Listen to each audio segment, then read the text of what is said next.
Nous continuons avec la partie 2 des conséquences de la précipitation et du danger de la précipitation. Donc nous avons vu que ce prophète s'est précipité d'annoncer une date du retour de Jésus-Christ sur les réseaux sociaux. Il a dit que Jésus lui avait dit qu'il revenait le 24 et le 25 septembre 2025. À l'annonce de cette prophétie sur les réseaux sociaux, ça veut dire que le monde entier a entendu cette prophétie. Qu'est-ce qui s'est passé? Les gens se sont précipités sans éprouver les esprits comme nous le recommande la parole de Dieu dans 1 Jean chapitre 4. Il a dit éprouver les esprits. Amen.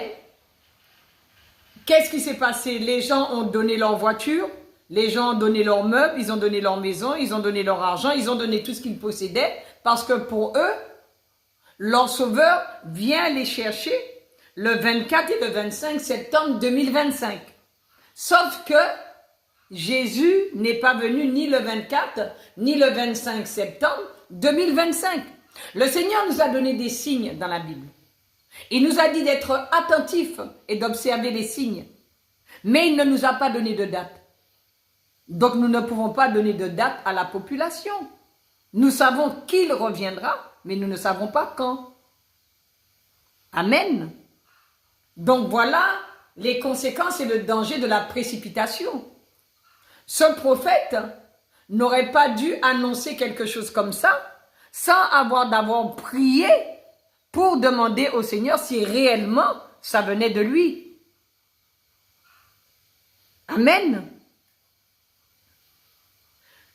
Il y a des personnes aussi qu'on établit dans le ministère avec précipitation.